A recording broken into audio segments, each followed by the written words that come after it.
Hi friends, ಎಲ್ಲರಿಗೂ ನಮಸ್ಕಾರ. ಬನ್ನಿ ಫ್ರೆಂಡ್ಸ್, ಶಾರದೆ ಸೀರಿಯಲಿನ ಇವತ್ತಿನ ಸಂಚಿಕೆ ಏನಾಗ್ತಿದೆ ಅಂತ ನೋಡೋಣ. ಅದಕ್ಕೂ ಮುಂಚೆ ಯಾರೆಲ್ಲ ನನ್ನ ವಿಡಿಯೋ ನೋಡ್ತಾ ಇದ್ದೀರಾ ಅವರೆಲ್ಲ ಒಂದು ಪುಟ್ಟದೊಂದು ಲೈಕ್ ಮಾಡಿ, ಹಾಗೆ ಸಬ್ಸ್ಕ್ರೈಬ್ ಮಾಡ್ಕೊಳ್ಳಿ. ಬನ್ನಿ ಫ್ರೆಂಡ್ಸ್, ಸ್ಟಾರ್ಟ್ ಮಾಡೋಣ. ಫ್ರೆಂಡ್ಸ್, ಮೊದಲಿಗೆ ಸಿದ್ಧಾರ್ಥು ವಿಮಲಗೆ ಊಟ ಮಾಡಿಸ್ತಾ ಇರ್ತಾನೆ. ಅಮ್ಮ ಊಟ ಮಾಡಿ ನಾನು ಮಾಡಿಸ್ತೀನಿ ಅಂತ. ಅವಾಗ ಕಣ್ಣೀರು ಬರುತ್ತೆ ಅವಳಿಗೆ ಕಣ್ಣಲ್ಲಿ. ಯಾಕಮ್ಮ ಅಳ್ತಾ ಇದೆಯಾ ಅಂತ ಕೇಳ್ತಾ ಇರ್ತಾಳೆ. ಅದು ಆ್ಯಕ್ಚುಲಿ ಖುಷಿಗೆ ಬರ್ತಾ ಇರುತ್ತೆ. ಆದರೆ ಕಾರಣ ಏನಮ್ಮ ಅಂತ ಇವನೇ ಅಂದ್ಬಿಟ್ಟು ಹೂನಪ್ಪ ಕಾರ ಅಂದಾಗ ತಡಿಯಮ್ಮ ನೀರು ತಗೋ ಬರ್ತೀನಿ ಅಂತ ಸಿದ್ಧಾರ್ಥ್ ನೀರು ತರಕ್ಕೆ ಅಂತ ಹೋಗ್ತಾನೆ. ಈ ಕಡೆ ಸುಮಿತ್ರಾ ಬೇಜಾರಿಂದ ಬರ್ತಾ ಇರ್ತಾಳೆ. ಯಾಕೆ ಸುಮಿತ್ರಾ ನೀನು ಬೇಜಾರಿಂದ ಬರ್ತಾ ಇದೆಯಾ ಅಂತ ವಿಮಲ ಕೇಳ್ತಾಳೆ. ಯಾಕೂ ಇಲ್ಲ, ಇವತ್ತು ತುಂಬ ಬೇಜಾರಾಗಿದೆ. ಶಾರದನ ಪರಿಸ್ಥಿತಿ ನೋಡಿ ಬೇಜಾರಾಗಿದೆ. ಜೀವನ ಎಷ್ಟು ಕಷ್ಟ ಅಲ್ವಾ.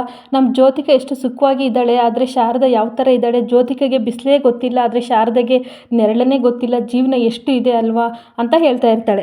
ಯಾಕೆ ಈ ಥರ ಮಾತಾಡ್ತಾ ಇದೆಯಾ ಸುಮಿತ್ರಾ, ಏನಾಯಿತು ಅಂತ ವಿಮಲ ಕೇಳಿದಾಗ, ಇವತ್ತು ಅವಳು ಗಂಡ ದೇವಸ್ಥಾನಕ್ಕೆ ಬಂದಿದ್ದಂತೆ, ಆದರೆ ಅವನು ಅವಳು ತಾಳಿನ ಕಿತ್ಕೊಂಡು ಕಳಿಸಿದ್ದಾನೆ. ಎಂಥ ಪರಿಸ್ಥಿತಿ ಅಲ್ವಾ. ಇವತ್ತು ಪೂಜೆ ಇತ್ತು, ಆದರೆ ಶಾರದಾ ಪೂಜೆಗೆ ಇರಲಿಲ್ಲ. ಕೇಳಿದಾಗ ಹೇಳಿದ್ಲು ಅವಳಿಗೆ ಅಪ್ಪ ಅಮ್ಮ ಯಾರೂ ಸಹ ಇಲ್ಲ. ಎಂಥ ತಬ್ಲಿ ಹುಡುಗಿ ಆದಳು, ಅವಳ ಬಗ್ಗೆ ನೆನೆಸ್ಕೊಂಡು ನನಗೆ ತುಂಬ ಯೋಚನೆ ಆಗಿದೆ ಅಂತ ಹೇಳ್ತಾ ಇರ್ತಾಳೆ. ಯಾಕೆ ಸುಮಿತ್ರಾ, ಅವ್ರ ಅಪ್ಪ ಅಮ್ಮ ಇಲ್ವಾ ಅಂತ ಕೇಳ್ತಾ ಇರ್ತಾಳೆ. ಇಲ್ಲ, ಅಮ್ಮ ಚಿಕ್ಕ ವಯಸ್ಸಿನಲ್ಲೇ ಸತ್ತೋಯ್ದ್ರು, ತಂದೆ ಆಕ್ಸಿಡೆಂಟ್ನಲ್ಲಿ ಸತ್ತೋದ್ರು. ಯಾವನೋ ಒಬ್ಬ ಪಾಪಿ ಆಕ್ಸಿಡೆಂಟ್ ಮಾಡಿಬಿಟ್ಟು ಹಾಗೆ ಬಿಟ್ಟೋದಂತೆ. ಒಂದು ಸ್ವಲ್ಪ ಕರುಣೆ ತೋರಿ ಹಾಸ್ಪಿಟ್ಲಿಗೆ ಅವ್ರನ್ನ ಹಾಕಿದ್ರೆ ಇವತ್ತು ಅವ್ರು ಹುಡ್ಕತಾ ಇದ್ರು. ಅದರಿಂದ ಇವಳ ಪರಿಸ್ಥಿತಿ ಈ ಥರ ಆಗಿದೆ. ಚಿಕ್ಕ ವಯಸ್ಸಿನಲ್ಲಿ ಎಜುಕೇಷನ್ ಕಂಪ್ಲೀಟ್ ಆಗದಲ್ಲೇ ಮದುವೆ ಮಾಡಿದ್ರು. ಅವಳ ಜೀವನ ನರಕ ಆಗಿದೆ ಅಂತ ಕಣ್ಣೀರು ಹಾಕೊಂಡು ಹೇಳ್ತಾ ಇರ್ತಾಳೆ. ಅದನ್ನು ಸಿದ್ಧಾರ್ಥ್ ಕೇಳ್ಕೊತಾ ಇರ್ತಾನೆ. ಇವಳ ಜೀವನನ ನಾವು ಬದಲಾಯಿಸಬೇಕು, ಇವಳು ಒಳ್ಳೆ ಹುಡುಗಿ, ಅವಳಿಗೆ ಒಳ್ಳೆ ಜೀವನ ನಾವು ರೂಪಿಸ್ಕೊಡ್ಬೇಕು ಅಂತ ಹೇಳ್ತಾ ಇರ್ತಾಳೆ. ಹೌದು ಸುಮಿತ್ರಾ, ನೀನು ಹೇಳೋದು ಕರೆಕ್ಟ್ ಅಂತ ವಿಮಲ ಹೇಳ್ತಾ ಇರ್ತಾಳೆ.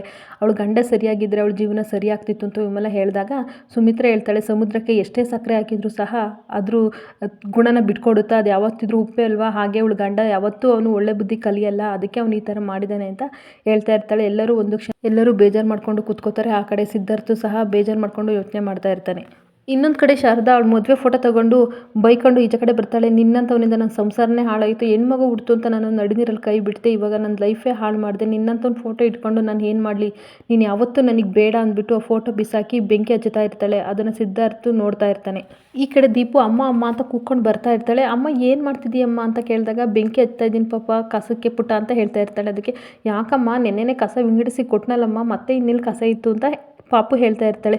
ಇದು ಬೇರೆ ಕಸಮ್ಮ, ಇದು ಬೇರೆ ಕಸ ನಮ್ಮ ಮನೇಲಿ ಇತ್ತಲ್ವ, ಅದು ಮನೆಯೊಳಗೆ ಇಟ್ಕೊಂಡ್ರೆ ತುಂಬ ಗಲೀಜಾಗುತ್ತಲ್ಲ, ಅದಕ್ಕೆ ಅದನ್ನು ಸುಟ್ಟಾಕ್ತಾ ಇದ್ದೀನಿ ಅಂತ ಹೇಳ್ತಾ ಇರ್ತಾಳೆ. ಯಾಕಮ್ಮ ಅಳ್ತಾ ಇದೀಯಾ, ಬೆಂಕಿ ಏನಾದರೂ ನಿನ್ನ ಕಣ್ಣಿಗೆ ತಾಕ್ತಮ್ಮ, ಬಾರಮ್ಮ ಉರುಪ್ತೀನಿ ಅಂತ ಪಾಪು ಕೇಳ್ತಾ ಇರ್ತಾಳೆ. ಅದಕ್ಕೆ ಇಲ್ಲಪ್ಪ, ನಾನು ಯಾಕೆ ಕಳ್ಳಿ, ನೀನು ಇರಬೇಕಾದ್ರೆ ನಾನು ನಿನ್ನ ಜೀವನದಲ್ಲಿ ಯಾವತ್ತೂ ಅಳಲ್ಲ, ಇವತ್ತೇ ಕೊನೆ, ಇನ್ಯಾವತ್ತೂ ನಾನು ಕಣ್ಣೀರು ಹಾಕಲ್ಲ ಅಂತ ಹೇಳ್ತಾ ಇರ್ತಾಳೆ. ಒಂದು ಕಡೆ ದೀಪು ಕುಂಟೆ ಬಿಲ್ಲನ್ನು ಆಟಾಡ್ತಾ ಇರ್ತಾಳೆ. ಅವಾಗ ಸಿದ್ಧಾರ್ಥ್ ಬಂದ್ಬಿಟ್ಟು, ಹಾಯ್ ಫ್ರೆಂಡ್, ಏನು ಮಾಡ್ತಿದ್ದೀಯ ಅಂದಾಗ, ಬೋರ್ ಆಗ್ತಿದೆ ಫ್ರೆಂಡ್ಸ್, ಅದಕ್ಕೆ ಕುಂಟೆ ಬಿಲ್ಲೆ ಆಡ್ತಾ ಇದ್ದೀನಿ ಅಂತ ದೀಪು ಹೇಳ್ತಾಳೆ. ಅದಕ್ಕೆ ನಾನು ಬರಲ್ಲ ಅಂತ ಕೇಳ್ತಾನೆ. ನಿನಗೆ ಕುಂಟೆ ಬಿಲ್ಲೆ ಆಡಕ್ಕೆ ಬರುತ್ತಾ ಫ್ರೆಂಡ್ ಅಂತ ಕೇಳ್ತಾಳೆ. ಅವಾಗ ಇಲ್ಲಮ್ಮ, ಬೇರೆ ಏನಾದ್ರು ಆಟ ಆಡೋಣ ಅಂತ ಹೇಳ್ತಾನೆ.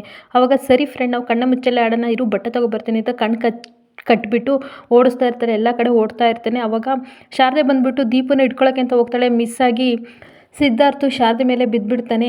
ಆವಾಗ ಒಂದು ಕ್ಷಣ ಶಾಕಾದಂಗೆ ಆಗಿಬಿಡುತ್ತೆ ಶಾರದೆಗೆ. ಆವಾಗ ಅದನ್ನು ಜ್ಯೋತಿಕಾ ನೋಡ್ತಾ ಇರ್ತಾಳೆ. ಹಾಗೆ ಗುರಾಯಿಸ್ಕೊಂಡು ಮುಂದೆ ಬರ್ತಾಳೆ. ಆವಾಗ ಕಣ್ಣೀರು ಬಟ್ಟೆ ತೆಗಿತಾನೆ ಸಿದ್ಧಾರ್ಥು. ಸಾರಿ ಅಂತ ಎದ್ದಾಳ್ತಾನೆ. ಆವಾಗ ದೀಪು ಬಂದುಬಿಟ್ಟು ಅಮ್ಮ ಫ್ರೆಂಡ್ ಇಬ್ಬರು ಬಿದ್ದರು ಅಂತ ಕುಣಿದಾಡ್ತಾ ಇರ್ತಾಳೆ. ಆವಾಗ ಜ್ಯೋತಿಕಾ ಓಡಿ ಬಂದುಬಿಟ್ಟು, ಪೆಟ್ಟಾಯ್ತಾ ಸಿದ್ದು ಅಂತ ಕೇಳ್ತಾ ಇರ್ತಾಳೆ. ಅವಾಗ ಇಲ್ಲ, ನಾನು ಬೇಕು ಅಂತ ಬಿಡಲಿಲ್ಲ ಅಂತ ಹೇಳ್ದಕ್ಕೆ ಹೋಗ್ತಾನೆ. ಪರವಾಗಿಲ್ಲ, ನೀನೇನು ಅಂತ ನನಗೆ ಗೊತ್ತು, ಎಕ್ಸ್ಪ್ಲನೇಷನ್ ಕೊಡೋದು ಬೇಕಾಗಿಲ್ಲ, ಬಾ ಹೋಗೋಣ ಅಂತ ಕರ್ಕೊಂಡು ಹೋಗ್ತಾಳೆ. ಈ ಕಡೆ ಸಿದ್ಧಾರ್ಥು ಹೋಗ್ತಾ ಇರ್ತಾನೆ. ಆ ಕಡೆ ಶಾರದೆನೂ ಸಹ ಪಾಪುನ ಕರ್ಕೊಂಡು ಹೋಗ್ತಾ ಇರ್ತಾರೆ. ಇನ್ನೊಂದು ಕಡೆ ಪಾಪು ಮನೆ ಸೋಫಾ ಮೇಲೆ ಕುಣಿತಾ ಇರ್ತಾಳೆ. ಅವಾಗ ವೈಕುಂಠ ಬಂದುಬಿಟ್ಟು, ಇಳಿ ನಿನಗೇನು ಗೊತ್ತಾಗಲ್ವಾ, ಯಾವಾಗ ನೋಡಿದ್ರು ಕುಣಿತಲೇ ಇರ್ತೀಯಲ್ಲ, ನಿನಗೆ ಬಿಟ್ಟು ಕೂಳು ಬೇರೆ ನಾವು ಕೊಡಬೇಕು, ಕೆಲಸ ಮಾಡು ಅಂತ ಪಾಪುಗೆ ಹೇಳ್ತಾ ಇರ್ತಾನೆ. ಅವಾಗ ನಾನು ಏನು ಕೆಲಸ ಮಾಡಲಿ ಅಂಕಲ್ ಅಂತ ದೀಪು ಕೇಳ್ತಾ ಇರ್ತಾಳೆ. ಅವಾಗ ವೈಕುಂಠ ಸ್ಲಿಪ್ಪರ್ ಬಿಡೋ ಜಾಗಕ್ಕೆ ಕರ್ಕೊಂಬಂದ್ಬಿಟ್ಟು, ನೋಡಿ ಇಲ್ಲಿ ಬೂಟ್ ಇದೆ ತುಂಬ, ಇದನ್ನೆಲ್ಲ ನೀನು ಒರೆಸ್ತಾ ಇರ್ತೀಯ, ಗುಡ್ ಗರ್ಲ್ ಅಲ್ವಾ ಅಂತ ಹೇಳ್ತಾನೆ. ಸರಿ ಅಂಕಲ್, ನಾನು ಒರೆಸ್ತೀನಿ ಅಂತ ಪಾಪು ಹೇಳ್ತಾಳೆ. ಅವಾಗ ಬಟ್ಟೆ ಕೊಟ್ಬಿಟ್ಟು ನೀಟಾಗಿ ಒರೆಸು, ಒಂಚೂರು ಧೂಳು ಇರಬಾರ್ದು ಅಂತ ಹೇಳಿ ಹೋಗ್ತಾನೆ. ಅದು ನೀಟಾಗಿ ಒರೆಸ್ತಾ ಇರುತ್ತೆ. ಈ ಕಡೆ ಜಲಜ ಒಂದು ಬೆಲ್ಲದ ಟೀ ಮಾಡ್ಕೊಂಡು ಕೊಡು ನನಗೆ ಅಂತ ಹೇಳ್ತಾ ಇರ್ತಾನೆ. ಅವಾಗ ಜಲಜ ತಂದು ಕೊಡ್ತಾಳೆ. ಇನ್ನೇನು ಇಲ್ವಾ ಅಂದಾಗ, ನೀನೊಬ್ಬ ಅಂತ ಜಲಜ ಹೋಗ್ತಾ ಇರ್ತಾಳೆ. ಅವಾಗ ಶಾರದೆ, ದೀಪು ಊಟ ಮಾಡ್ಬಾ, ನಿನಗೆ ಊಟದ ಕಡೆ ಗಮನ ಇಲ್ವಾ ಅಂತ ಕೂತ್ಕೊಂಡು ಬರ್ತಾ ಇರ್ತಾಳೆ. ಇವಳೊಬ್ಳು ಯಾವಾಗಲೂ ಅಡ್ಡ ಬರ್ತಾ ಇರ್ತಾಳೆ, ನಮ್ಮ ರೊಮ್ಯಾನ್ಸ್ ಮಾಡೋಕ್ಕೆ ಬಿಡಲ್ಲ ಅಂತ ಬೈಕೋತಾ ಇರ್ತಾನೆ ಮನಸ್ಸಲ್ಲಿ ವೈಕುಂಠ.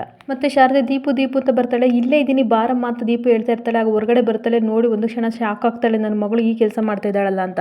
ಯಾರೇ ದೀಪು ಹೇಳಿದ್ರು ಈ ಕೆಲಸ ಮಾಡೋಕ್ಕೆ ಅಂತ ಕೇಳ್ತಾ ಇರ್ತಾಳೆ. ವೈಕುಂಠ ಅಂಕಲ್ ಹೇಳಿದ್ದಮ್ಮ, ಪಳಪಳ ಅಂತ ಒಳೆಯಂಗೆ ಶೂ ಒರೆಸು ಅಂತ ಹೇಳಿದ್ರು ಅಂತ ದೀಪು ಹೇಳ್ತಾ ಇರ್ತಾಳೆ. ಅವಾಗ ಸಿಟ್ಟು ಮಾಡ್ಕೊಬಿಟ್ಟು ಪಾಪನ ಹೇಳ್ಕೊಂಡು, ಏನು ಅನ್ಕೊಂಡಿದ್ದೀನಿ ನೀನು, ನನ್ನ ಮಗಳು ನಿಂತ ಕೆಲಸ ಎಲ್ಲ ಮಾಡೋಕ್ಕೆ ಹೇಳ್ತಾ ಇದ್ದಿಲ್ಲ, ಬಿಟ್ಟು ತಿನ್ಕೊಂಡು ಈ ಮನೇಲಿ ಬಿದ್ದಿದ್ಯಾ ಅಂತ ಸುಮ್ಮನೆ ಇದ್ದೀನಿ, ಇಲ್ಲಾಂದರೆ ಏನು ಮಾಡ್ತೀನೋ ನನಗೆ ಗೊತ್ತಿಲ್ಲ ಅಂತ ಹೇಳ್ತಾ ಇರ್ತಾಳೆ. ಏನು ಅಮ್ಮ ಮಗಳದ್ದು ಜೋರಾಯಿತು, ಏನು ಅನ್ಕೊಂಡಿದ್ದೀನಿ, ನಾನು ಮನಸ್ಸು ಮಾಡಿದರೆ ಏನು ಮಾಡ್ತೀನಿ ಗೊತ್ತಾ ಅಂತ ವೈಕುಂಠ ಹೇಳ್ತಾ ಇರ್ತಾನೆ.